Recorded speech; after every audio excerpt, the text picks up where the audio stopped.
signal is given.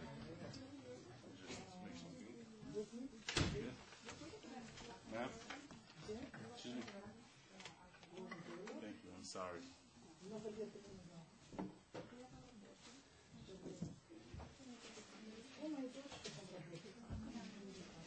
You're on? Okay.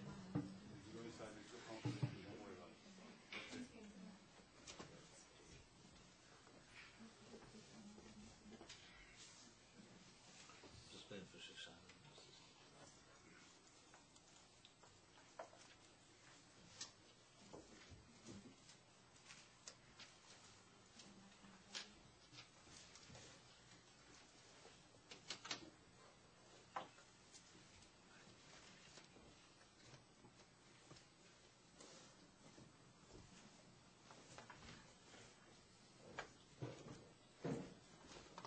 Okay, good evening, everyone.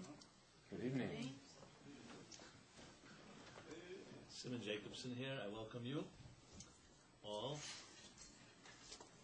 Happy Thanksgiving.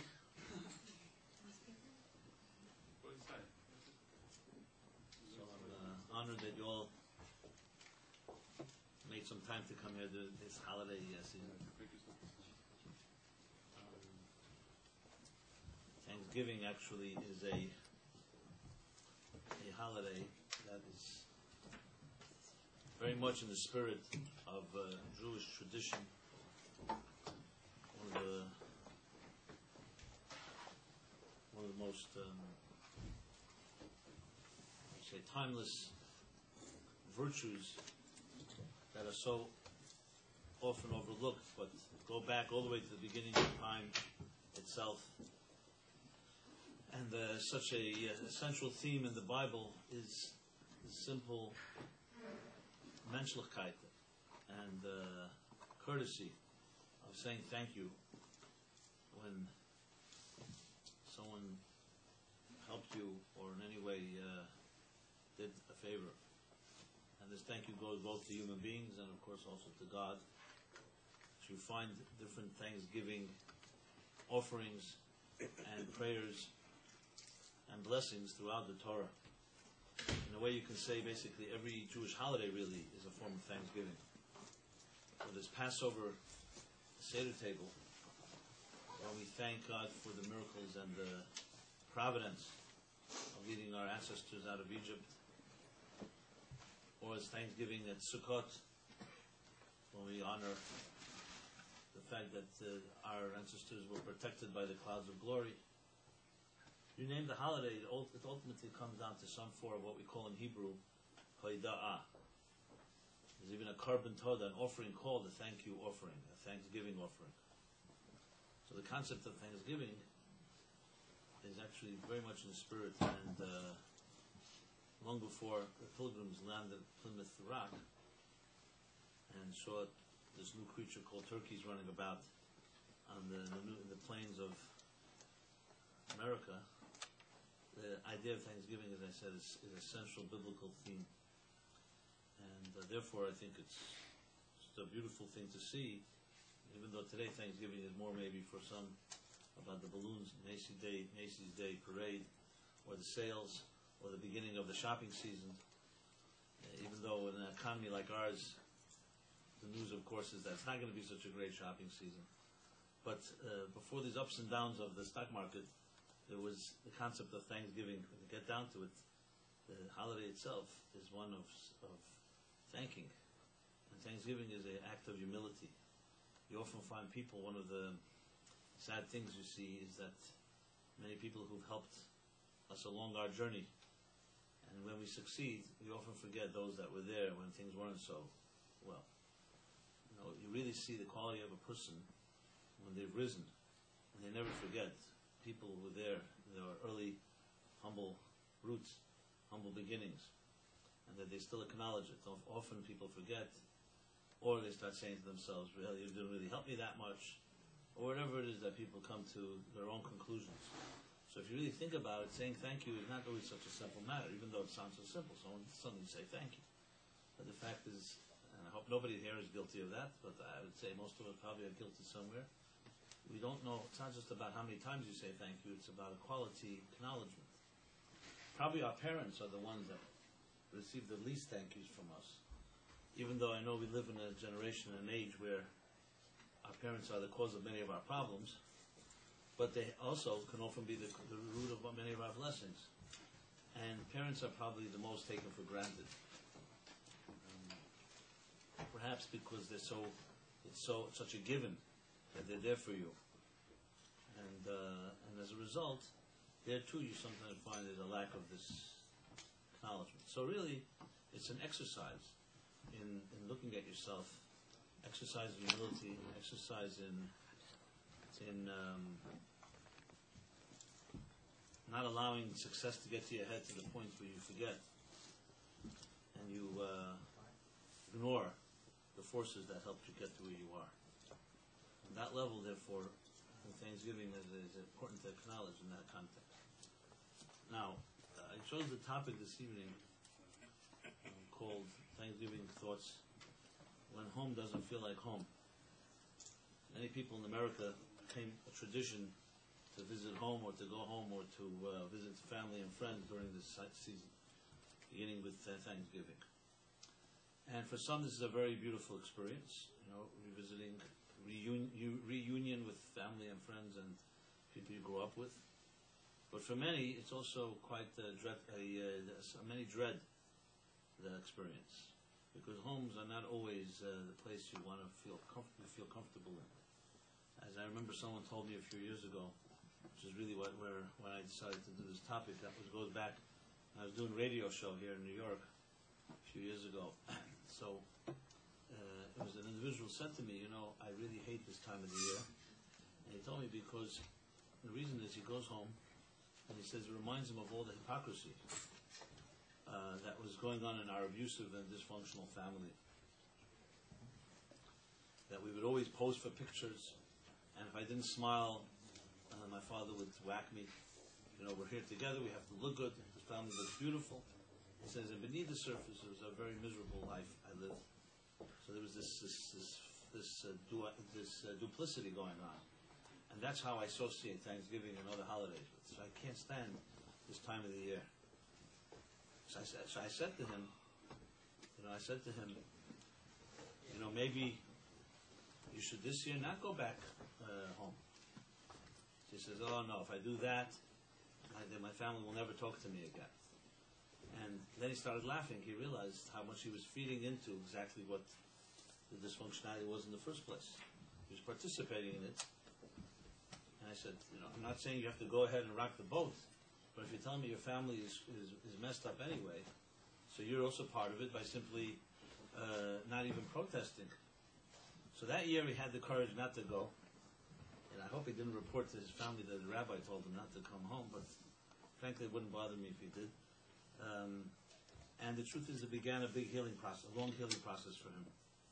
And he comes to this class, he's not here tonight, but I saw just that actually create a situation where he today has reunited truly with his family, because you forced them all to acknowledge some truths, deeper truths.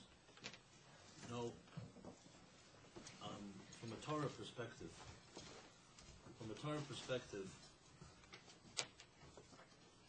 there's an expression used in Kabbalistic texts, Hasidic texts, and the expression goes like this: that this world is called Alma de Shikra. It's called a Shikra in Hebrew. Sheker is false. It's called a world of falsity. Alma de Shikra. It's quite a depressing statement to call the entire universe, the world, of a lying world, a deceptive world. And some people say, well, there are people who lie in this world. There are people who know how to deceive others. But how could you just call the whole world Alma de Shikra, as if everything is a lie, without qualifying? So in Jewish thought, you have what's the opposite of Alma de Shikra, a false world, is called Elam HaEmes, the true world. And when do we reserve the word Elam HaEmes? That's the expression used once a soul departs from this world, departs from the body, it goes back, as we call it, Elam HaEmes, the world of truth. Which too suggests that this world is not a world of truth. So the big question is this: how could you say there's no truth in this world? Everything is a lie. And you think about it, as I said, there are people who are definitely liars. There are people who are deceptive, duplicitous. Echad b'peh, echad b'lev is an expression called, they say one thing and feel another. In other words, basically a backstabber. You could smile to someone and stab them in the back. Or today, even in the front. And that's called duplicity.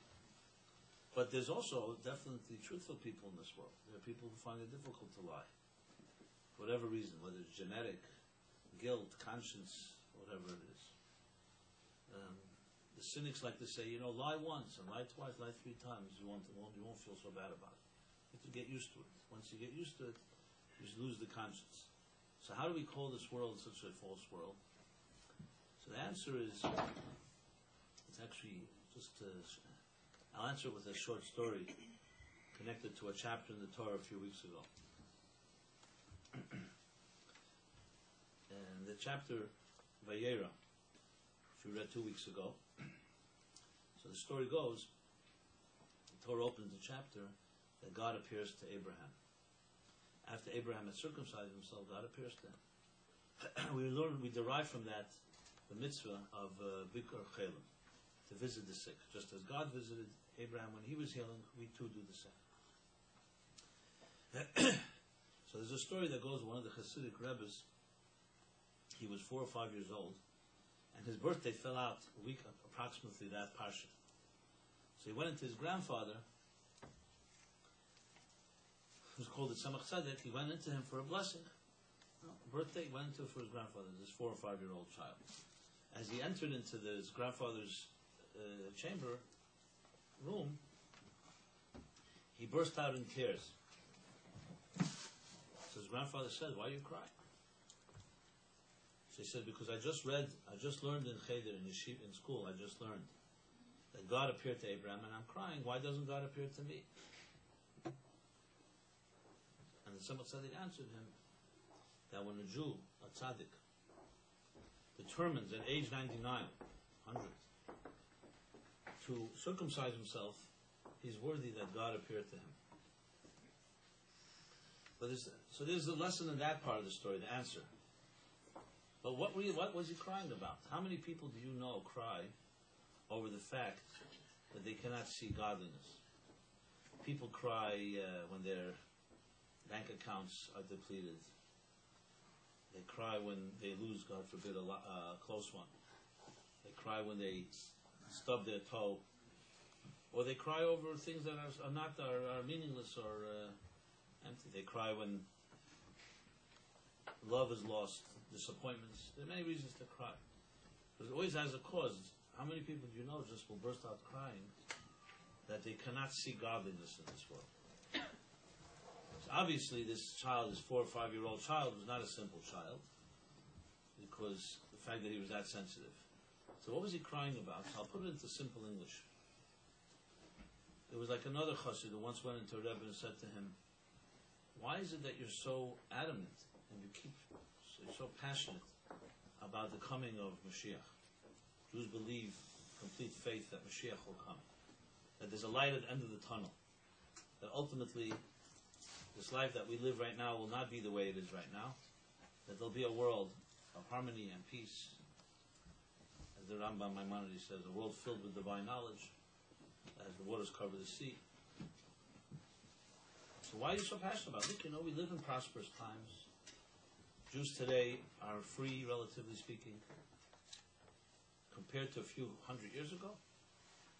This is a world where we have all the freedoms. We could sit here and talk, send our children to any school we like.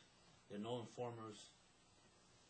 Thank God there are no Nazis or communists or others, or Cossacks or pogroms or inquisitions or crusades that tormented the Jewish people for thousands and thousands of years. So you could say this is a very healthy life. Why we should be desperate for anything to change? So this Rebbe answered him. He said to him, just because you get used to a state that's called illness, doesn't mean it is an illness. It just means that you became accustomed to it. That child that cried for God, what he was crying for is that we don't live in a world that is aligned with its purpose. So let me explain what that means. You buy a new computer, you buy a new piece of equipment, and you bring it home. So you have an operator's manual that tells you how to use this machine.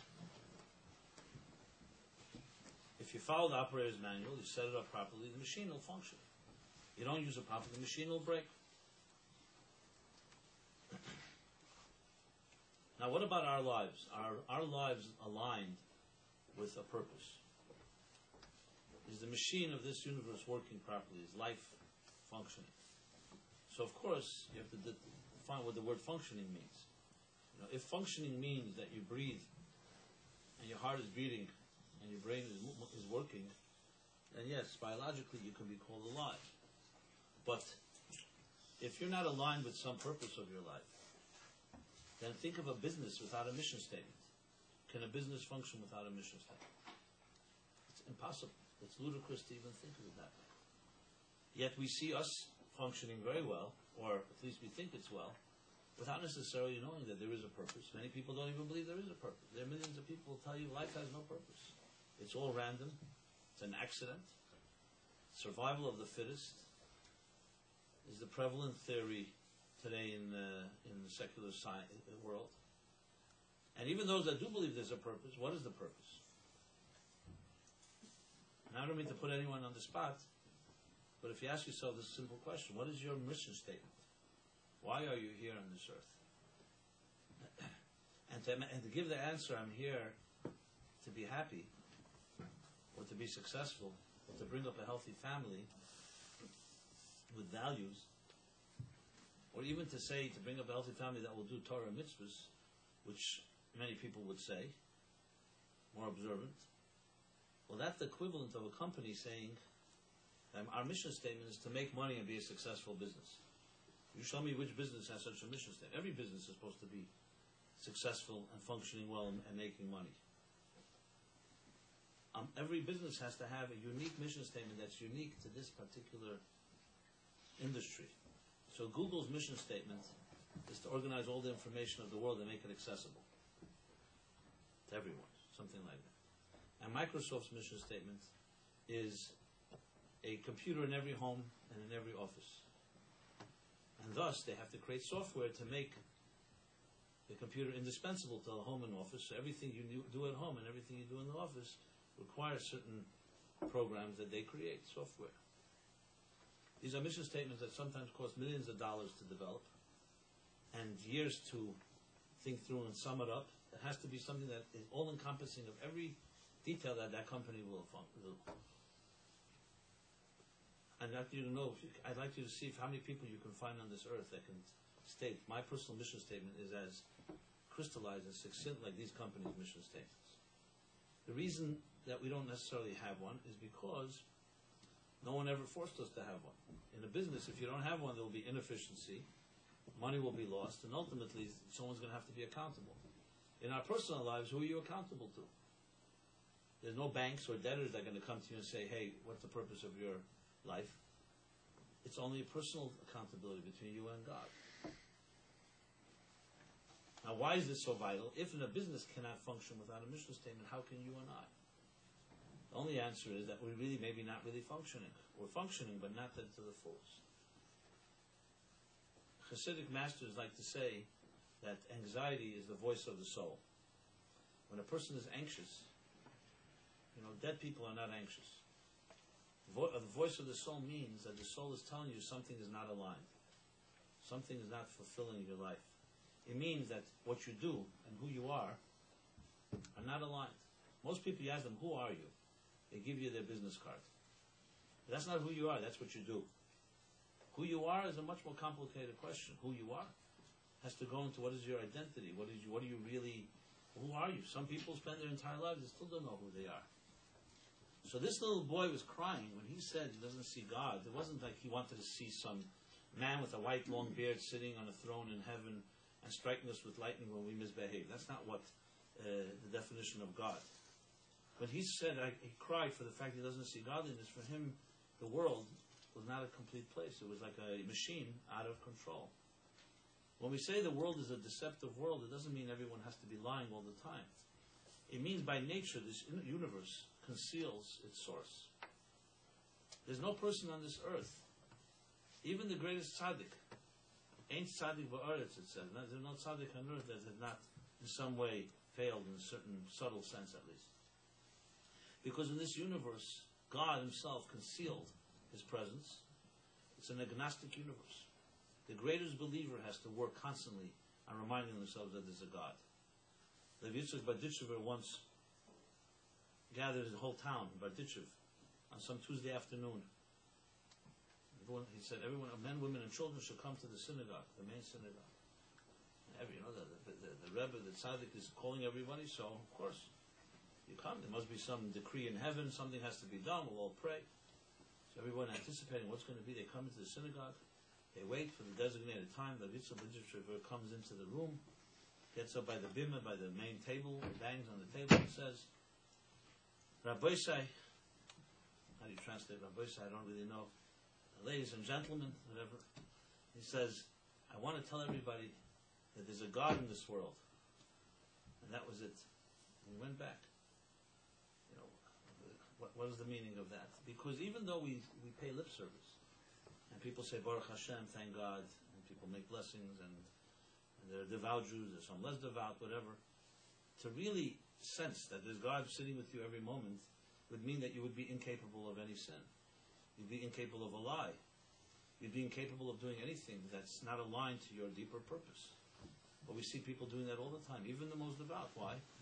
Because there's a certain concealment. There's a statement in the Talmud that goes like this: Gamva apumachtarta rachmana karya.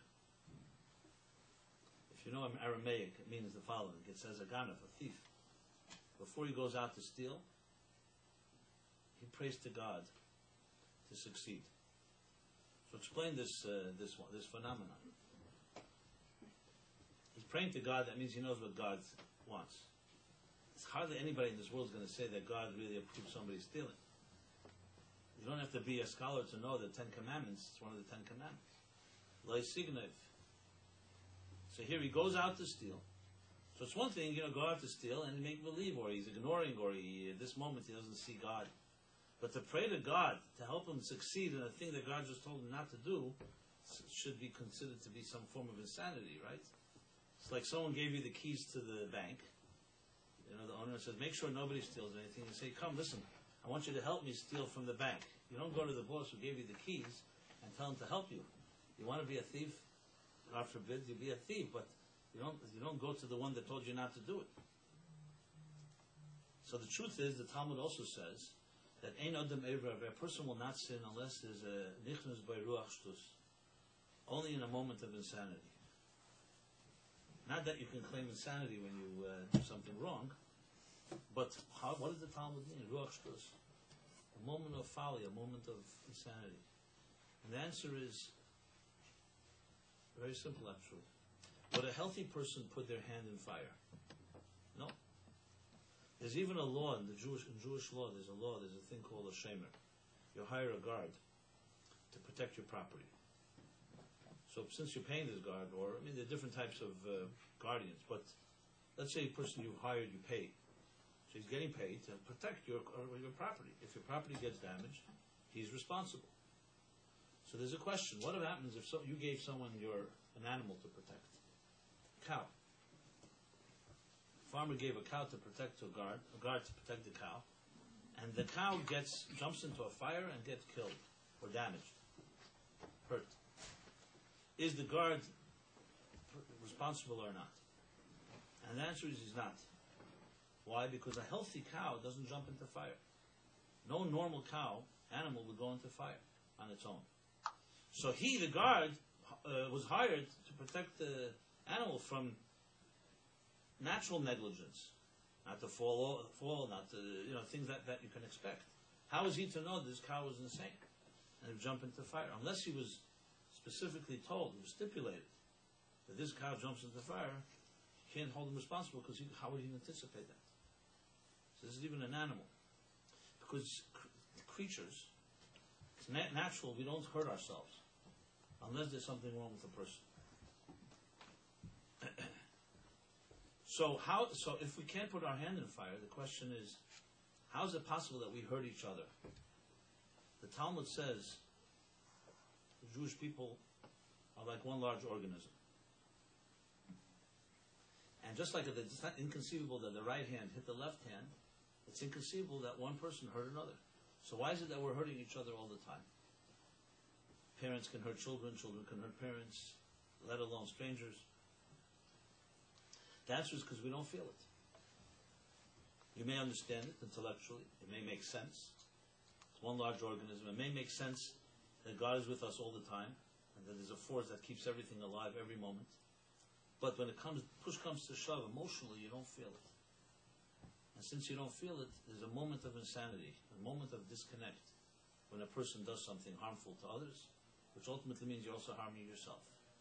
The fact that you don't feel it just means you're blinded. And that's why this world is called a false world. It doesn't mean you have to lie every second. It means the nature of existence is such. It conceals its true source. And that's why that child cried. When he heard that God revealed himself to Abraham, he realized that a true world is a world where you see the source all the time. You're connected to it. And he cried because he could not see that source. And that's why the Kabbalists or the Hasidic masters call it Alma D'Shikra, as I said. It's a false world. So the Kabbalists explained that Arizal has a doctrine called the Tzimtzum. I discussed this in previous classes. The idea of how the process of God concealing His presence. I'm called Hester Ponim, the concealment process. It's a mysterious thing, and it's not really the topic of the discussion. Why am I elaborating on this entire point? So I go back to the theme of home, living in the home. So I mentioned earlier about the guy that I described, who hated going home for the Thanksgiving or for holidays. He said, "My home was not a home; it was a show." He said, "My father was a tyrant, an angry man, but appearances were everything. No one was supposed to know how abusive he ever was, and he denied it to us and so on. So I go there, and we all have to pose for the pictures, and I can't tolerate this type of deception, duplicity." And finally, he began to heal when he was able to protest and say that enough is enough. I'm not going to be part of this masquerade. So it's an interesting thing. What is a home? What is a home? And this is not just a question between us. There's also, on a theological level, it says that the ultimate purpose of existence, of creation, why this universe was created. So the mystics have different reasons for it.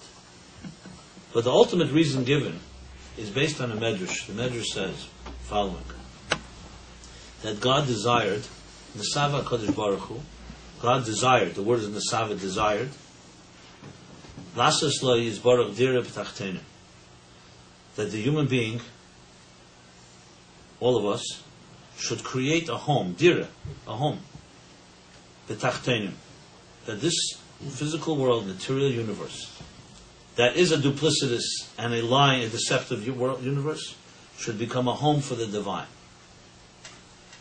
Now this medrash is of course based on the Bible, on the Torah itself. Where do you find the concept in the Torah? The temple. Talk about a mission statement. 2-word mission statement is the purpose of all existence. God says to Moses, "V'asuli migdash, build for me a temple, a holy place." Migdash means a holy, from the word kedusha, a holy space, a holy sanctuary. V'shachanti, these are the 2 words. V'shachanti b'seicham, and I will rest, I will dwell, I will rest among you. 2 words. So the Shalah, one of the middle-aged great scholars, asked the question, the verse seems to be inconsistent. In Hebrew or in English you say, "V'asili migdash, build for me a sanctuary, and I will rest in what? In it, in the sanctuary." What's the statement? Build for me a sanctuary, and I will rest among them. B'seicham. We're not talking about a them. We're not talking about people. We're talking about a building. It should have said, "V'shachanti b'seichai." I will rest in it. And the Shalah answers, simple and profound at the same time, that the purpose is not that God rests in bricks and mortar and wood. Is that the whole purpose of the temple is that God should rest among the people, in our hearts and our souls. And frankly, the reason we build today a temple, a synagogue, is because God told Yecheskel, the prophet, Ezekiel, that after the destruction of the temple, and he bemoaned the fact, where will the people find you? He said, build for me, we don't have a temple any longer. God said, Ve'ela migdash ma'at, build for me mini sanctuaries. Every synagogue will be like a mini temple. Which of course suggests that God will rest not in the synagogue, will rest in the people through this structure. In other words, it's all about a universe where on its own can deny a connection to anything higher, and you can live your life selfishly, narcissistically, driven by self-interest, which is a tendency that most people gravitate to. Without any effort, the first thing is Adam Avas Atzmei, which means self-love. Adam Karavetz Atzmei, a person, the first thing is self-interest. Now that per se is not necessarily a bad thing. If you recognize it and you realize you have to somewhat temper it, which really is the whole purpose of the Torah in the first place. Every mitzvah helps a person to sensitize themselves to the extent that they temper that ego and self-interest. Charity, of course, is the ultimate. Tzedakah is the ultimate counterforce to everything that is self. In the holy book of Tanya, in chapter 37, the fascinating analysis of the power of tzedakah, charity. It says, why is tzedakah shkula connected kolam? Why is charity the greatest of all mitzvahs? In a way that all the other mitzvahs, and charity is on a kind of scale, weighs as much, so to speak, as all the other mitzvahs. And the explanation that he gives there is because every mitzvah is meant to release the divine energy within the physical universe. Which means, for instance, when you take a piece of parchment, which is made out of animal skin. So on its own it's neutral. And you take it and you sanctify it by writing holy words. A scribe writes the holy words of a mezuzah, let's say, or a Sefer Torah, or tefillin. So you sanctify this piece of material universe and you turn it into something holy. Every mitzvah sanctifies another part of this universe. You're about to eat a meal, and you make a blessing on the food, and you eat the right foods, so your food becomes elevated to a state of holiness. Your table becomes an altar. Basically, the mitzvah is, as we say, every mitzvah has its blessing, kasher kedishano. The mitzvah is that through a mitzvah you sanctify the universe that you live in. And every mitzvah corresponds to another corner of your universe. So from the moment we awake till the last moment till we go to sleep, every part of life has another area that you can sanctify. Charity, he explains, tzedakah, sanctifies all of you. Why? Because money, he calls this chaya nafshe. Money is to become the symbol of everything we are. That's why people hold on to their money more than anything else. I remember reading an article in the New York Times, a very funny article. So they had this, people had this lunch, a group of friends, and they were talking about every intimate detail of their life, no problem. You know, everything we open today. And suddenly one person said to the other, literally every detail, things you don't usually talk about. And one person said to the other, by the way, how much money do you have put away in your retirement account? The person froze. When it comes to money, more sacred than the most intimate secrets of your life. So he explains in Tanya, why do people hold on to money? Why is it so difficult to give? Precisely because money is a symbolic of everything you think you are important about. Your time, your energy, your ingenuity, all that. Money is like the symbol of that. It's like your soul energy, as he calls it. And therefore, to give away from it, you're not giving a piece of yourself. It's like giving all of you. What do you mean? This is everything I've invested in. And precisely because it's direct proportion to how difficult it is also why it's so freeing as well. It's the ultimate counterforce that frees a person from the self-interest of this universe. So to go back to that theme, sanctify this world and make it a home for me, I shall rest among you, is the purpose of existence. To put it in more contemporary terms for some who need to translate it into language that I think can be more, I say, relevant maybe. You know today in physics that everything is matter and energy. Einstein, the good Jew, discovered something which was always known by the mystics, is that matter and energy are the same thing. E equals mc squared. Matter is energy, and energy and matter can be, and from matter you turn matter into energy, and energy creates matter. In a way, you can say the purpose of existence is when matter and energy become fused as one. So we have what we call a body and a soul. The outer universe, the outer surface level, and there's the inner forces that make it work. When is something healthy? When those two are aligned. A lack of health is when those two are not aligned. Like I mentioned before, when what you do and who you are not aligned, you have yourself the dichotomy, which ultimately leads to chaos. Even health in the physical sense. What is health? When your physical body allows all the inner forces to flow through you, if there's any, God forbid, blockage in your circulatory system. Look at a young newborn child, how they breathe.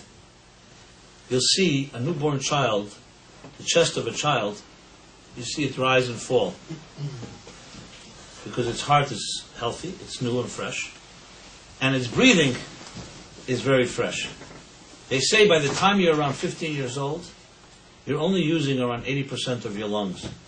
Because the toxins of this world have now settled at the bottom of your lung. That's why if you take a full breath in, you usually cough. Children are breathing with their entire lungs until this toxic world gets to them. Health is essentially when your body is breathing, when the flow of life energy, whether it's through blood or through breath or through the other forces, are flowing in a consistent flow that is so seamless that you can't even tell. What does health feel like? If you can describe what it feels like, it's not a good sign. Someone says to you, what does health feel like? You say, oh, it feels like that, feels like that. No. When you feel something, it means that something's wrong. Illness feels like something. Health should be so seamless like it's invisible. It's when you sense it, then you know that it's not, something's wrong. So, the universe we live in can seem functional on one end, but if it's not connected to the energy within it, there's always some type of blockage. And that's why that Rebbe cried as a child. And that's why the purpose of existence is to create a home for the divine. So let's now analyze what is this thing called a home. What is a home? So there are houses and there are homes. The meaning of a home is something that I know eludes many of us. Because we may not have grown up in homes. You may have grown up in a palace, or grown up in a abode, or in a structure, or in a room, in a house that had many rooms. But a home is not a house. A home is something else completely. A home is an environment where you can be completely natural yourself. When we say we leave home, when you go outside of your house, what do? You have to put on different masks that we wear, different garments, not just physically, because we're encountering different people. You come into a room, for example, for the first time you meet strangers there. You're not being yourself. You conceal what's going on inside of you because you try to adapt and figure out the lay of the land, you know. When you get accustomed to yourself, to people, and you're comfortable with them, they start seeing more of you. Most of us would not like strangers to see all of us. Even though the people like our siblings or our parents or our spouses see the worst and maybe the best of us. The worst for sure, the best hopefully. Because when you're in a place where you are, let your shoes off, you take your shoes off, and you let everything, you just let things loose and you don't have your defenses up, that's when you're in your most comfortable space. But we learn as we grow into adults that you can't just do that anywhere because you'll be hurt. We live in a world that's hostile, that's cruel. There are many exploitive forces, there are many dangerous forces. So newborn children actually are very, very pure. Children don't know this. Children do not believe that there are criminals in this world. Children on their own would never expect that they could be hurt. Now, people will dismiss and say, you know why? Because children are stupid, or they're inexperienced, or they're naive. No, you know why? Maybe because children are a little closer to God than we are as adults. And they live in the natural sense a seamless world. The concept of duplicity, that you say one thing and you do another, is not the world of truth. Children are truthful human beings. When was the first time you ever lied? You probably cannot remember. But the first time you lied was the first. And where did you learn how to lie? You learned it from your parents or from the adults that lied to you. When you saw that it's something you do, then you get used to it, and then you become, this is what we do. In a collective sense, for instance, when you read the Torah, when Adam and Eve were in the Garden of Eden, before they ate from the tree of knowledge, it's compared to a state of childish consciousness. But not childish in the sense that they were children. They actually, says in the Meditation that they were created at 20 years old. So they had a mature consciousness, but they were children in their innocence, timimus, simplicity, like it says in this week's chapter, that Yaakov was ishtam. What is simplicity? Simplicity doesn't mean simple and not complex. Simple means seamless. There is no dichotomy. There are no two worlds. What you see is what you get. That's how children think, and that's how children feel. And in many ways, we adults, when we are drawn to a child, you look at the beauty of a child. You remember a world where there was no dichotomy. So Adam and Eve in the Garden of Eden, it says, did not even sense their own sexuality. It says they were naked, but they did not know it. Just like a newborn child. A newborn child is not conscious of its own nakedness because there's nothing wrong with it. Why would nakedness be... God created a human being. Why is something naked unclean or unhealthy or inappropriate? It's only because we become conscious of ourselves. And there's like two worlds, and you yourself, like Kol HaPesel B'Mumei Pesel is the expression. Your consciousness of yourself is what separates you from your source. The Maimonides writes, and others as well, that when they ate from the tree of knowledge, it says they suddenly were ashamed, and they covered themselves with leaves, whatever, different opinions. And that's when the garment industry was born, basically. Why did they cover themselves? Because they were ashamed. What were they ashamed of? What happened? What changed? Why eat from a tree of knowledge? What changed? The change was, as explained by different scholars, was that before they were complete, seamless, transparent channels of what God wants you to be.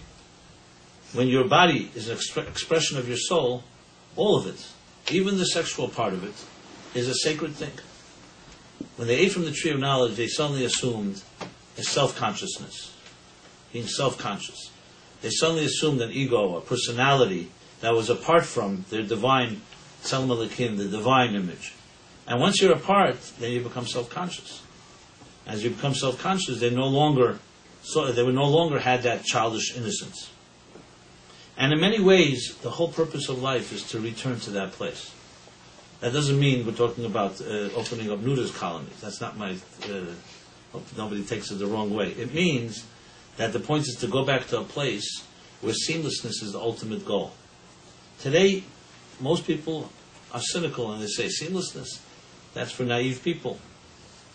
But the greatest things you see in truly tzaddikim, holy people, is that as much as they understand this universe, and as wise as they are, they never lose their innocence. Most of us have lost our innocence. And once you lose it, you can't return. Once Adam and Eve ate from that tree, they couldn't just say, we made a mistake, we go back. The fact is, we have never gone back. You say, Mashiach will come, Messianic times, we will return to that place. But since then, everything changed. It's like we all know, in your mind you could say, if I tried something, it wouldn't be so bad. Once you try it, once you taste it, you do not return. You're now in a new state of consciousness. And in that sense, so you have the two options of a type of seamlessness where matter and energy, or the outer and inner, are all aligned, or they're not aligned. The world in which we live, it's not aligned, even if your life you think is functioning. And this is what a home is about. So let's talk on a simple level. I think I mentioned this. I wanted to share it with you because it had such impact on me. I remember at the time. You've heard of the guy John Bradshaw, right? He was one of the first in the 70s that introduced in psychology the concept of the inner child.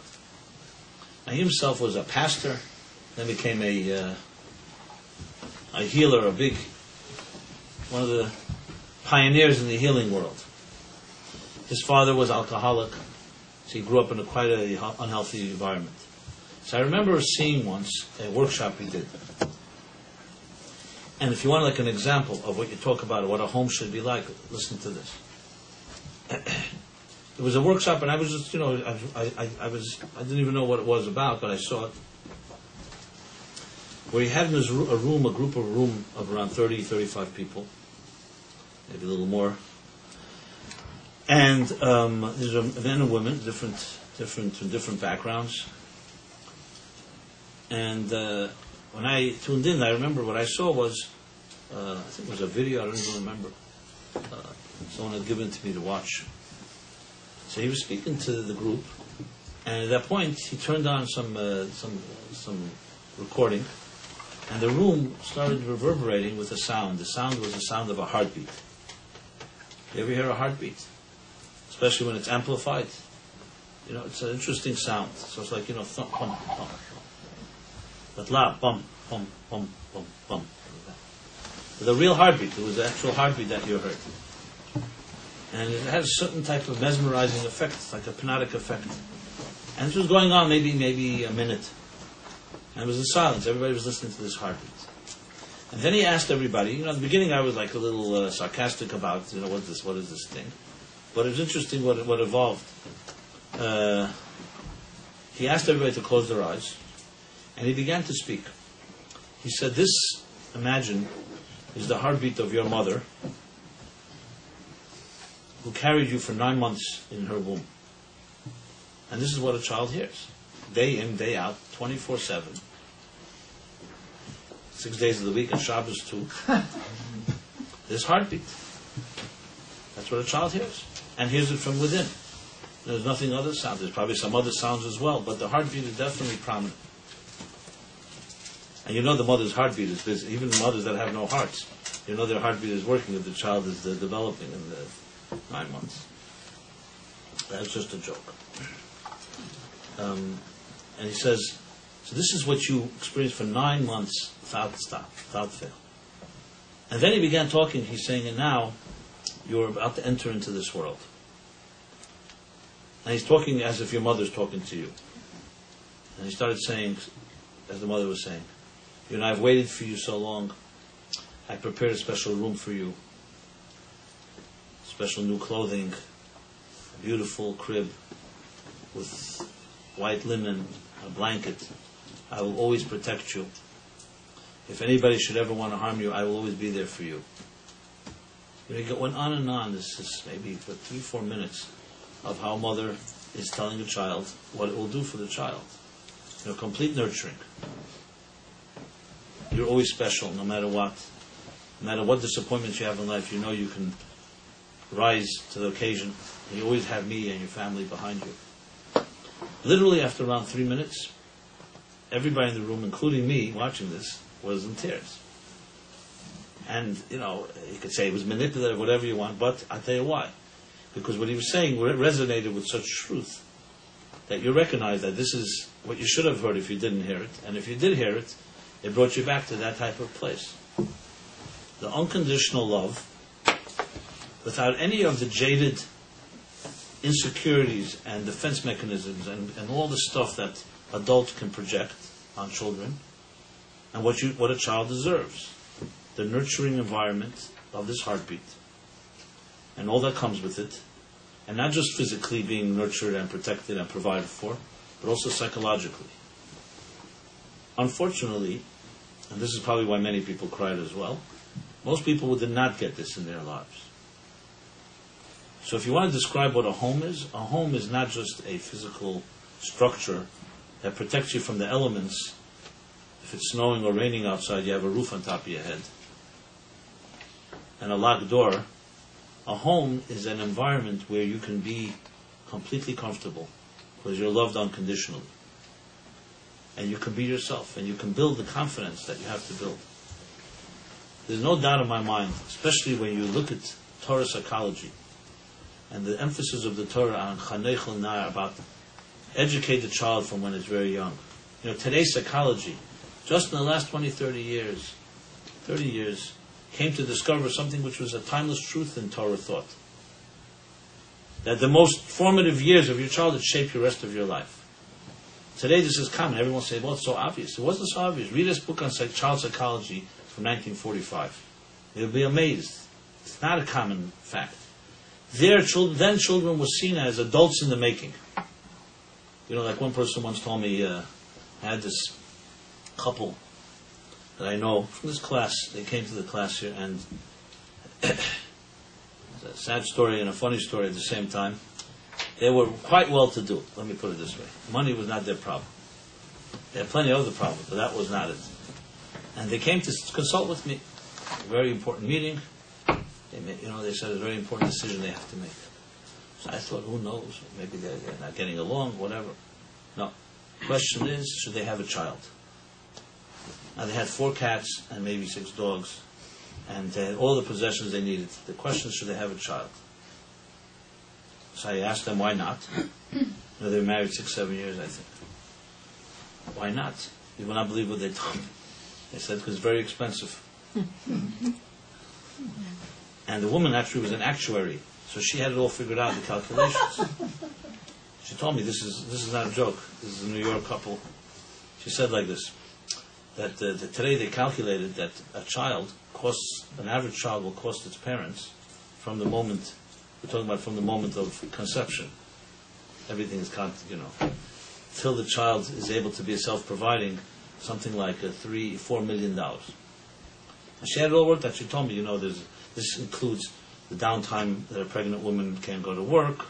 This includes the time, all the Pampers, education, of course, doctor bills. So it's like a $4 million investment. Okay, and that's a lot of money, right? When it accumulates. So like when does it return? Every investment has to have a return. So they approximate that around at age 36, the average child will begin to be worth its while, so to speak. Because after leaving school, you still have to pay the school loans, and that $4 million still has not been repaid. Not that the child, but I even asked her, I said, so what do you expect your child to give you back a $4 million check at some point? No, but like society, this expense to society, so to speak. So around the age 36 is the time when you start making enough that's more than that $4 million that was invested in you. And therefore the question is whether they should do this. Now they had more than $4 million, trust me, but it's a lot of money. You don't just invest $4 million without discussing it, right? Even if it's spread out over 20 years. They were actually quite serious. It sounds ridiculous, but they were. So I said to them, I didn't know what to say. So I said, then I had a great brainstorm. I said, I'd like to invite you for Shabbos to Crown Heights. Okay. They had no clue why, but I knew why. And I set them up at my sister-in-law's house. But I didn't tell them what kind of house this was. I just said she was very nice. She's a teacher. She's an academic. She's a good person and a husband. Yeah, a family. So they agreed. They come Friday. I told Sarah was her name. So I said, my sister. I said to her, couple, very nice couple. Just don't tell them the details of your family. I need them to find out by surprise. Okay, they come Friday night, and I ate there to make sure to welcome them in. And of course, Friday night the family gathers, and they one of them he whispers to me, he says, they look alike, all these kids. Now we're talking about a family, and not all of them were there because they're there, of 17 children. And at some point, I said, well, they're brothers and sisters, They said, so how many children do you have, Mr. Lieberman? So he said, 17 children. So they said, from how many marriages? No, only one. No twins, all healthy children, and very well put together. And I tell you, it was It was such a pleasure to see the culture shock that was developed. Look at us. It was great. He couldn't believe it. So what is 17 times 4 million? I asked him. You know? He said, and trust me, they do not have money, not for 17, not for half of that. How they manage, I don't know. It's one of these miracles. But they had a shock with their lives.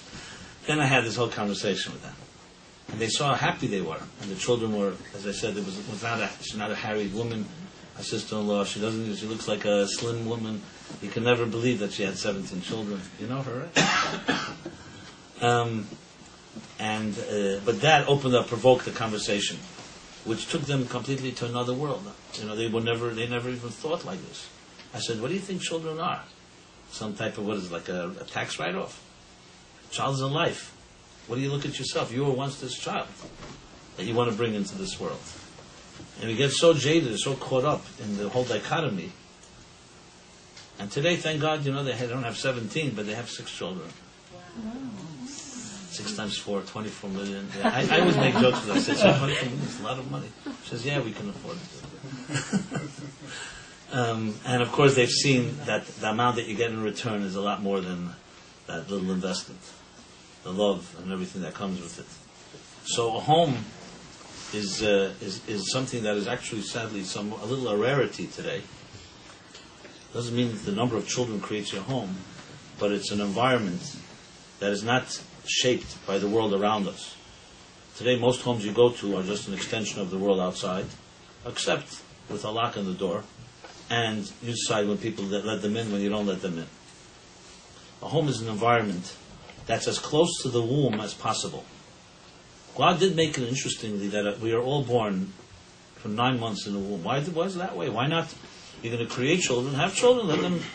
They need to spend a little time in the womb, a week, a few days. Why 9 months? So the Kabbalists explain that 9 has to do with 9 spheres. It's a whole process that a soul goes through to get accustomed to this universe. The Talmud actually says that a child in its mother's womb is taught the entire Torah and then made to forget upon birth, which is why we have this cleft. You can't see it under my mustache here. Anyone wants to demonstrate? You want to show us a cleft? Okay. There's a cleft above your upper lip. There's a cleft because it says, like the angel said, that upon birth we're made to forget. So the question is asked, why teach a child the entire Torah and then make it forget? What's the point? As a matter of fact, in halachic terms, in Jewish law, you're not even allowed to study something and forget it. And here, intentionally, an angel comes and makes us forget. And altogether, what does it mean? Today, with sonograms and all these tests, you can see there's no little white angel inside a mother's womb with a candle teaching the child Chumash. So what does the Talmud mean? So obviously, the Talmud is talking metaphorically.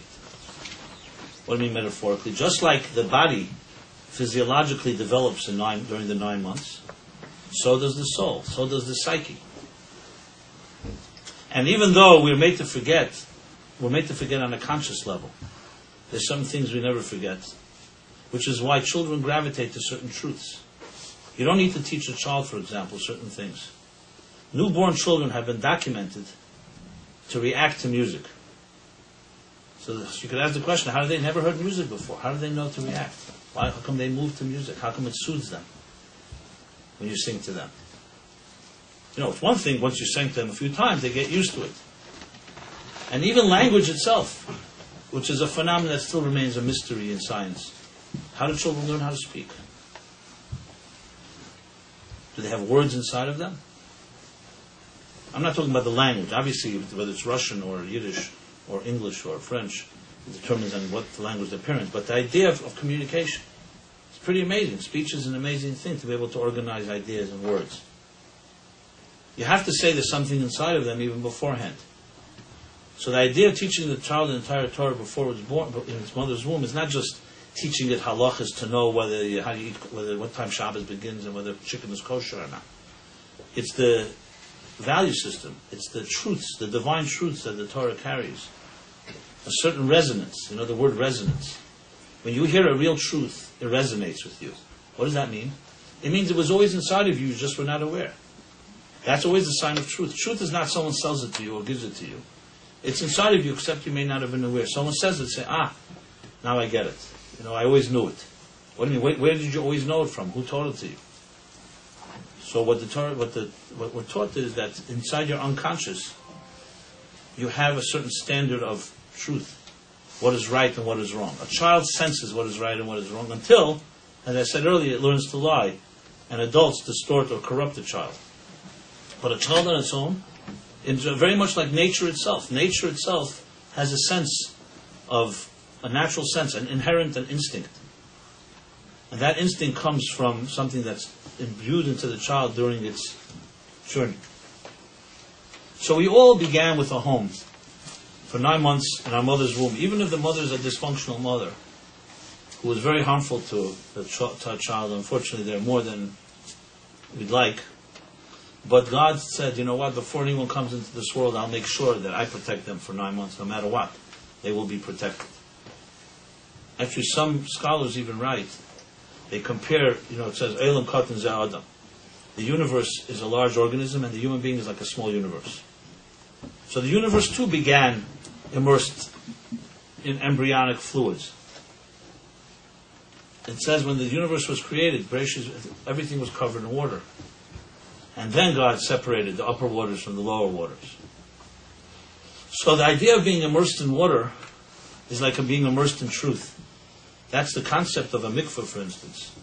So the Rambam writes, Maimonides writes, you don't go to a mikveh to clean yourself like a bathtub or a shower. Me hadas hatar. Water is symbolic of knowledge. When you're inside water, it's like being inside the womb. There's a certain spirituality about it, spiritual cleansing. It's like being immersed in water. Fish in the sea have a certain purity to them. That's why fish don't have to go through the same ritual slaughter that animals have to go through. Fish in Jewish thought are considered to be the purest of all creatures because they're always immersed in their source. A fish never feels separate from its source, like land mammals. That's why you have the story in the Talmud when Rabbi Akiva was asked, the Romans, why is it that Jews are so desperate, are so adamant at constantly studying Torah? They won't study Torah for a few days or for a while. So he gave the analogy of the fish in the water, fish in the sea, and a fox comes over to the edge of the water and says to the fish, why don't you come out and let's socialize, change of ambiance, to come live on the land a little. And the fish say to the fox, you consider the wise fox. You're not so wise. If we leave this water, we die. The fox, of course, was not interested in their welfare. He was interested in a good meal. But the point was that the fish said, we are connected to our source. And remember before I discussed about being connected to the source. So fish are considered, in Kabbalistic terminology, it's called Nuna Yama. The fish of the sea are come from the world called Alma Diskasi, the hidden worlds, the world of thought. What is the world of thought? The world of thought is immersed constantly in its source. The words that we use when we think, the words are like engulfed in the waters of thought. When we speak or when we write, the words get disconnected. So when you talk about a home, you're talking about an environment of seamlessness, where you are completely accepted, and everything about you is driven by one thing and one thing only, that God created you. And therefore you're indispensable. You're not your parents' property. You're not anyone's property. You're a gift given to your family, a soul that was sent to this earth, a divine soul.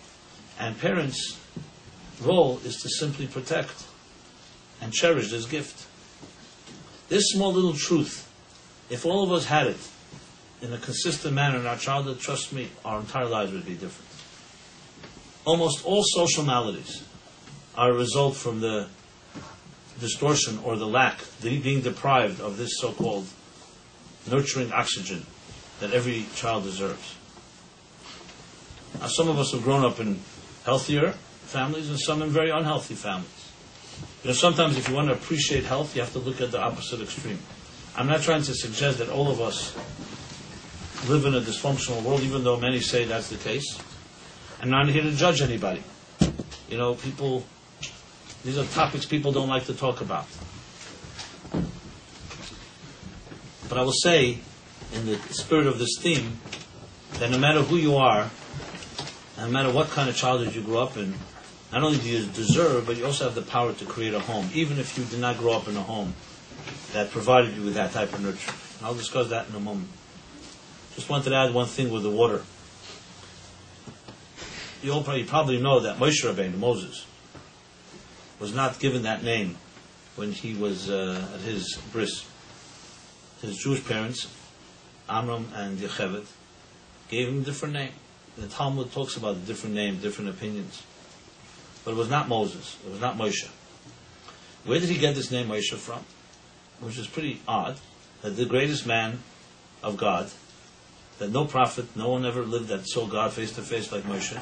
The name we use, most people don't even know the name that he was actually given. Is a name given to him by a Gentile woman, and of all people, the daughter of the Hitler of that time, Pharaoh. Pharaoh's daughter discovered Moses in the basket on the water, and she reached out to bring him to the shore.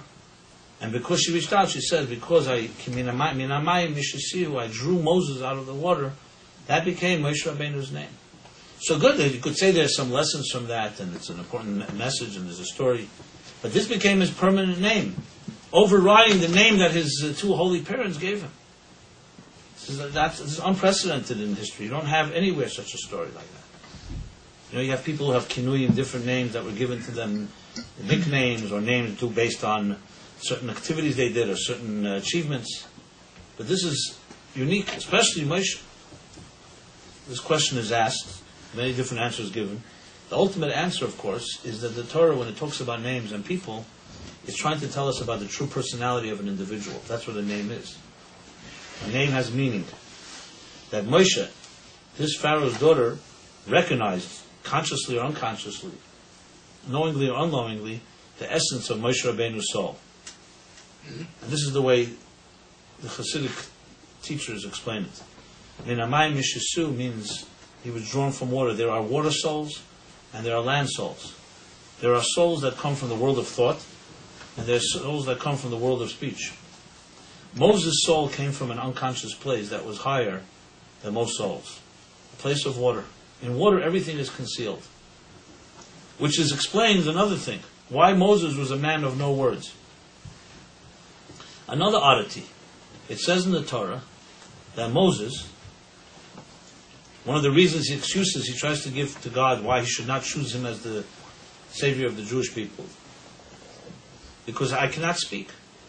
And in three different ways he says it. Lo ish dvarim anechi, I'm not a man of words. Aral sfasayim, my lips are distorted, whatever the word, or blocked. Kvad peh v'kvad loshen, my language and my mouth come difficult to me. In all kinds of different ways, Moses says, why are you sending me to be a speaker to Pharaoh? I cannot speak clearly.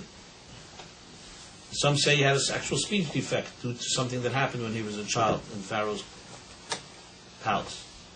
But regardless, it is strange. The greatest communicator in history, Moses, the one who every word that he uttered we know today, and repeat and learn again and again and analyze, was a person who technically at the time was not really the best orator and couldn't speak that clearly. So why would God choose such a person, or the other way around? Why allow Moses to be a person that doesn't have clarity of language? Not only that, there's an entire book in the Torah called Eila Hadvarim Asher Diber Moshe. These are the words that Moses spoke. The person that the Torah earlier says is Lo Ish Dvarim Anechi, a person that has no words. Like a direct contradiction. These are the words of a man that has no words. And one of the powerful explanations given to this goes back to the water. Moses was not a man of words because his intensity and soul was on a level that was beyond any words and expression. Words are a limitation. Can you express the depths? Can you describe in words the depths of your intimate soul? There's a place inside of us that words simply are inadequate. And that's where Moses dwelled, in water. So the daughter of Pharaoh, when she drew him out of water, was a technical thing. She was out of water, but it meant something much deeper. That Moses' soul came from that nurturing place. And that's when Moses becomes the nurturer, the one that builds the home for God, the Mishkan, and the one that gives Jews the opportunity to build a home in their own lives. What's Moses called? The shepherd. Roya Yisrael. Roya Neman. What is a shepherd? A shepherd is a nurturer. Why was Moses the leader? It says, how did God test Moses, the leader? Just like he tested King David with sheep. That he was a shepherd by his father-in-law Yisrael. And once one sheep in a big flock wandered off, Moses was sensitive enough to recognize one sheep among thousands, and he went pursuing the sheep who went to a brook of water because it was thirsty. Moses was so disturbed, he carried the sheep back on his shoulders to the flock. And God said, if this is how a man behaves with sheep, when no one's watching, who would even know one sheep is missing? Pursue that sheep, bring it back, and be sensitive to its needs for a drink of water. That's a man I will trust my people with. This is called a nurturer. This is called a person you can trust to build the home. And Moses was the builder of the home. Who do you think went fundraising for the Mishkan? The great man comes down from Sinai, from the Torah. You think he's a scholar, he's a teacher. Go hire a fundraiser. No, God says, you go to people, gather gold, silver, and copper. Build for me a temple, and I will rest among you. Because God needs someone that is a nurturer, a home. So the idea of building a home, both personally and collectively, and even for the divine, is the ultimate purpose of existence. But even on a technical level, we say we live in a world with hostile elements. We build civilized cities and communities. We build structures to protect from the elements. But that's on a physical level. On the deeper level, building a home represents the idea that we're given a world that is hostile, selfish, greedy, corrupt, and our mission is to build an oasis in this world where corruption and self-interest is not the driving force. What is? Love, nurturing, giving people a feeling that they're in this environment, they belong here, that you are indispensable. This is what healthy parents provide for children. This is what a shepherd does. And this is the home we are expected to build for God in this universe. So the question is this. If you grew up in a home like this in your own life, and you were blessed, you have obviously a great gift that you should never take for granted, because it creates a foundation in your home. Like I discussed last week, you can't build a home on a foundation that's constantly shaking. The unconditional love, the security, the confidence that you have within you growing up in a confident home with secure parents is like a foundation that will remain with you the rest of your life. It's like birds know can fly from a nest only when they have a nest. If you don't have a secure nest, you don't have the security to go fly. You'll always be afraid to do so. Fear is a direct result from a lack of inner confidence. You're afraid to go, you're afraid to you'll lose, you'll be disappointed, you'll fail. Many of us have been told in homes that were insecure that you're not good at anything. Anyone who tells you you're not good at anything is usually a person who doesn't think that they're good at anything either. That's what you do. That's what insecure people do. Insecure people spread a message of insecurity. Secure people always make you feel secure. Simple mathematics. So if you grew up in a home like that, it's like any foundation. You often take for granted that gift. But people like that are people you can rely on because they have a certain confidence. And hopefully they don't get distracted, and we'll build homes like that as well. The rest of us, and of course there's a wide spectrum. Not everybody, it's not one extreme of the other. It's not either you have an excellent home or a terrible home. You can have something in between. And we're probably most of us somewhere in between. Does not mean that just because you were deprived or something was missing, that all is lost. It means that this may be a lacking thing in your life, but as we say, Yediyas hamachla es chetzi refuah. Knowing the cure, knowledge of the illness, of the problem is half a cure. So the first thing is identifying the culprit, so to speak. If you're having issues with commitment, with fear, with insecurity, most likely it goes back to your home life, your childhood years. Now that doesn't mean you have to go now into therapy for years and years and try to analyze it. That helps great. It means, however, that you have to compensate for this. Because you're not going back to be 2 years old again. You can't go back to your mother's womb. But you can create a womb where you are right now. And that means you have to create a home in your own life. And a home doesn't always mean I don't mean just physically get married and build a family.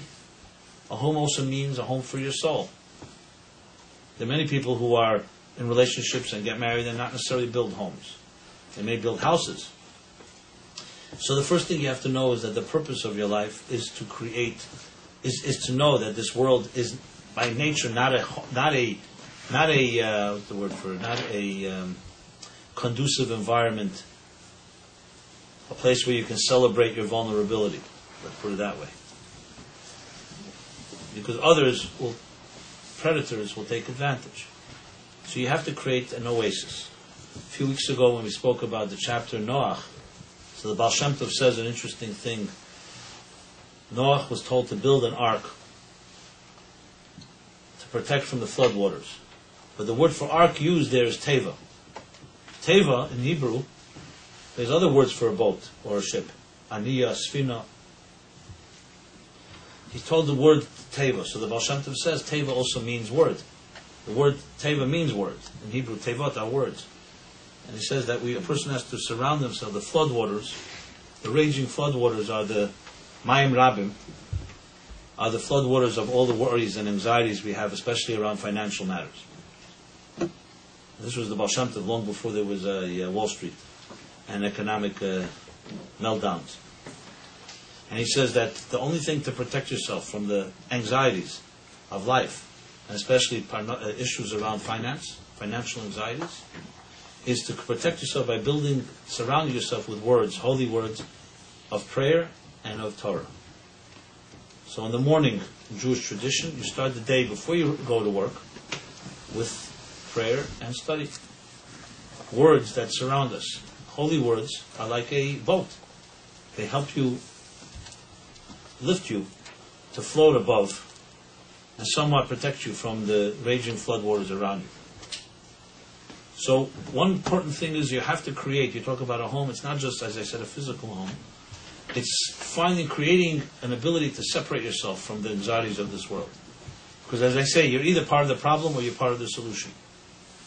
So either you're going to be consumed by it, as the scouts, Meraglim, when they came back from the promised land, they came back and they said the famous words, Eretz Echeles Yeshva, it's a land that consumes its inhabitants. Now they weren't mistaken, they were right, it is a land that consumes its inhabitants. However, God said, I'll give you the power to overcome that challenge. Who has not been in some way consumed by material life, about the worries of our lives? You know, once you leave your home, once you go into the business world, everybody somewhat, their standards go or drop lower. There was a chassid who was a very big scholar and a very big ovid, as they call him. He was a very devout man. But then after he left yeshiva and went into business, this was in Russia, he went into the galoshes manufacturing business. So the galoshes manufacturing business, he made a lot of money then, because remember this was the time of the shtetl. In the shtetl there were no paved roads. So galoshes saved many shoes, let's put it that way. So it was a very good innovation of its time, galoshes. I don't know about today, but then galoshes was a good investment. So he made a lot of money. And of course, as you make money, the more you make, the more worries there are. He got so immersed in his business, he didn't have much time for anything else. So one day he comes back for Rosh Hashanah to his Rebbe. His Rebbe looks at his face and sees right away that this great student of his, who once was in a different world, was thrown into this new world of his. So he smiled and said to him in Yiddish, he said, Ich habe gesehen Füßen Galoschen, aber ich habe keine gesehen a Kopf in Galoschen. Which means I've seen feet in galoshes, but I've never seen a head in galoshes. What she meant was, of course, that his mind and his whole being was so immersed that it was all in galoshes. You have to always reserve, as they say, keep your feet firmly planted on the ground, but your head should be somewhat in a little part of it reserved for heaven.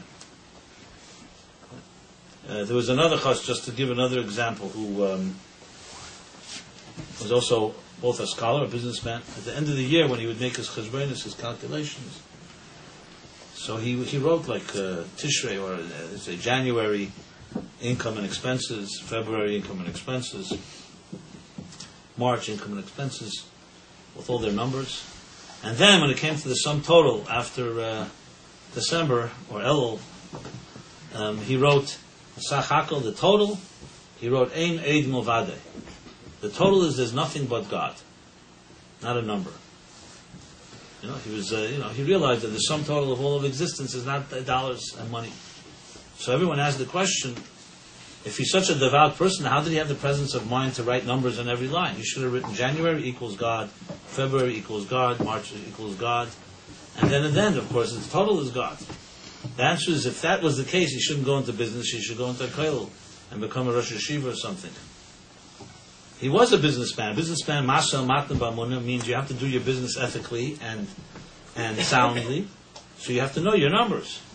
But after everything is said and done, the sum total of it all is not a number, something higher. So this is somewhat balancing two worlds.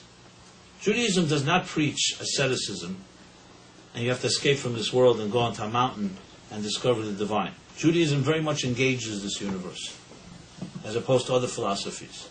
Actually, as I mentioned, the scouts, the Meraglim, one of their great sin was they didn't want to engage the world. They wanted to remain in the oasis of the wilderness where God protected them. So Judaism insists on engaging the world, but never becoming part of it, never becoming consumed by it, and becoming enslaved by it. To go there and refining it, that's the key. So you can become either consumed or refining it, which means it's matter for you to turn into energy. It's matter for you to turn into fuel, divine fuel. To make a home out of a hostile material world that is selfishly driven, and turn it into a place that is divinely driven. That's work, hard work. Because it's one thing to escape it all. That's relatively easy. As a matter of fact, the patriarchs, Abraham, Isaac, Jacob, and even the tribes, they were all shepherds. A shepherd is somewhat an ascetic lifestyle. You tend to the sheep are very docile, and you can sit and pray, meditate on the meadows and the nature of God, and connect to something higher. Who was the first so-called Jewish leader thrown into the business world? Was Joseph, against his will. He became first Jewish accountant, as the Targum says. He was the Mari the Chishban. He made the calculations for Potiphar. And then he became the big viceroy of Egypt, where he was the man. He turned a country into a superpower because he knew how to manage and to stockpile on the grain. And during the famine, everyone was dependent on Egypt. And it says, who's greater, Joseph or the patriarchs? And the answer is that Joseph, after Jacob, for 22 years they were separate, comes and meets him, he sees that he still remembered with the Torah they studied together, and he realized even though he was immersed in this business world, and much worse, Eretz Haaretz, than just business world, it was a corrupt, decadent nation, and still maintained his spiritual integrity, he realized. That's much harder than to be a shepherd in the meadows. So you talk about building a home. A home is living in the hostile environment, but creating the oasis, creating an environment that transforms the universe. Not only doesn't affect you, but you affect it. And if you think it's not connected to your building a home in your own personal life, that is finding your soulmate and building a good, healthy family, a nurturing one, you're mistaken. Because if you can't build one for your soul in this difficult material world, it's going to be very difficult to build it with another person. Because the fact is, we're either, as I said, part of the solution or part of the problem. You're either being influenced by this world or you are influencing it. There's no third option. Bystanders, or so-called observant Jews, meaning those that observe, and are not players, are part of the problem. Meaning you have to either be proactive or you will be reactive. That's how it works. We don't live in a neutral universe. This world is either, as I said earlier, a deceptive world, a duplicitous one, or one that you will change into something truthful. This chapter, though I didn't discuss it in detail, is very much about this, how Jacob dresses in the garments of Esav in order to refine the world of Esav. I discussed it other weeks, but if you want the connection to the chapter, it's hinted here as well. I want to say, when home doesn't feel like home, no matter what our pasts were like and our childhoods were like, your life begins right now. That's the bottom line. The future is in your control. In Judaism, there's no such thing as a concept of resignation and I can't do something because my childhood was not healthy, or someone shaped my life. Rabbi Lau in Israel, when he came to the United States the first time was 1974. It was right after the Yom Kippur War, and he's a Holocaust survivor. He was the chief rabbi of Israel, and now today of Tel Aviv. And he came to see the Rebbe, and he went in and he asked him, what is the mood in Israel like? Now, after the Yom Kippur War, it was not exactly a great mood, because there were many losses of lives, over 2,000 lives. It was not like the euphoria after the Six-Day War, etc., etc. So he said, Jews are asking, the way he said it, Eden Fragen, Jews are asking, was wird sein? What's going to be? Was wird sein is one of these Jewish expressions. It's almost like oivei. Was wird sein? What's going to be? Or ma yeh in Hebrew, or what will be? And he said that the Rebbe grabbed his hand and said to him, I never heard Jews ask such a question. Jews don't ask what will be, they ask ma naseh, was geht man tun? Not what will be, what are you going to do about it? What happened after the Holocaust? There have been very good reasons that millions of people who survived should have given up everything after what they saw, witnessed, and after broken such destruction. Yet, whether you can understand it or not, they rebuilt, and they built families, and there's a renaissance of Jewish life today, 60 years later. Impossible to fathom such a thing. It can only come from a certain reservoir of hope and faith that even the person who has it doesn't fully understand. It's just, you have to forge ahead. It's our parents knew that in Egypt, and they knew it through all the massacres, that if it won't be us, it'll be our children. If it won't be our children, it will be their children. And yes, today we are living in a free world that our grandparents would never have imagined. But they, like in a marathon, they passed the baton on and did not give up. Even though it was despite all odds, and logically and mathematically, etc., it didn't seem possible. This is what means building homes. They built homes. It says that Hananiah, Mishael, and Azariah, they were the three people who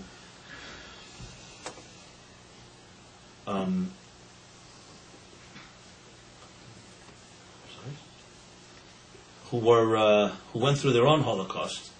Now, what did they do afterwards? They went. It says in the Medrash, they went and they built homes and families. It seems like a contradiction. It seems like you should go into therapy forever after this. All the Jews that came out of the Holocaust should have been sitting in therapy. That's what Americans do, right? Instead, no, they built homes.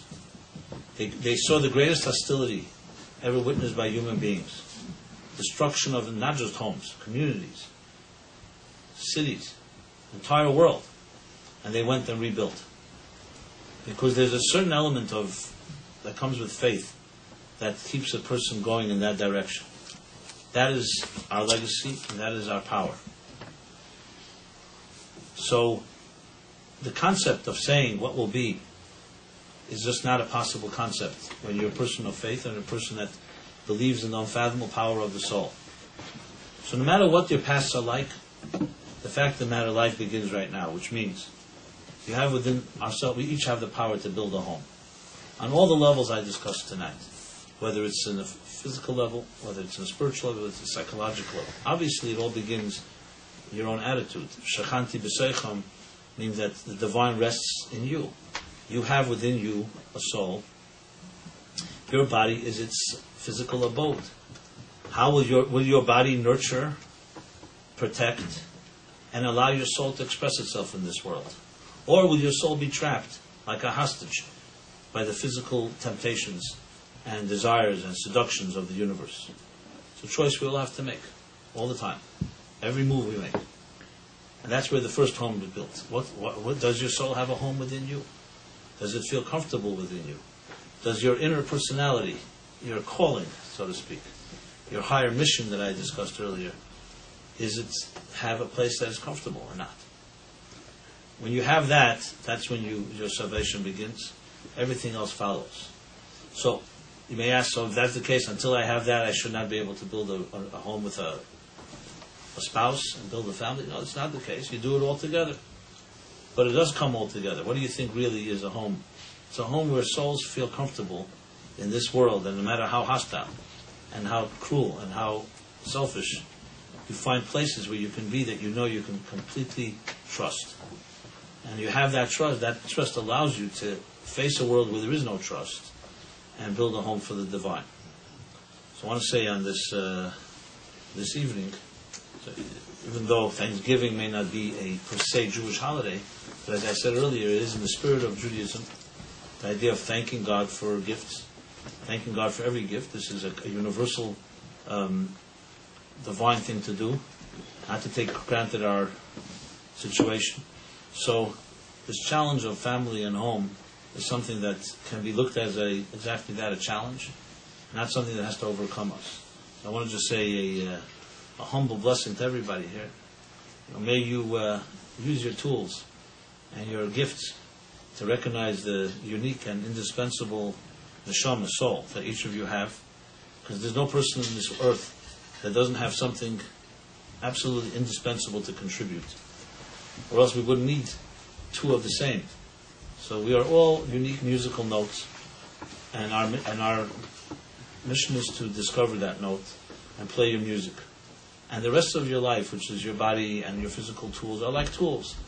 They're the means to help you express why your soul was sent to this earth, which is to sanctify your life through the good deeds and virtues and mitzvahs that you do, and to illuminate Ner Mitzvah Torah, to illuminate the world around you, and above all and through that, above all, to help refine the corner of the universe that was given to you, and to turn that into a home.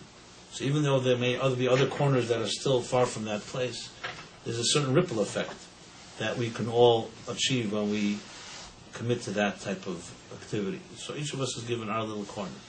And if we unite our corners, we believe that when they will all unite, there will be a certain accumulative force that will turn the entire universe into finally a civilized and divine home, and where there's a complete seamlessness between matter and energy, between the divine and the mundane, and that what we call a dira b'tachtenim, in the full sense that the entire universe in a way becomes a divine temple. And then, of course, the temple in Jerusalem is of course elevated to a higher level. But that is ultimately the purpose, to take your material and turn it into a divine home, to a structure that the divine feels comfortable, your soul feels comfortable, and by extension, each of us that enter that place will feel comfortable.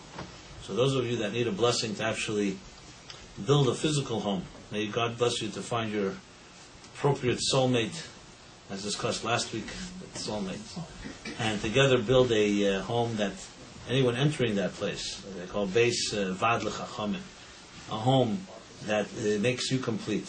As it says in the Talmud, Ein Adam B'lei Bayis, a person is not complete without a home. In heaven, you may not need it, but on earth, due to the hostile elements, it's critical to have that type of warmth.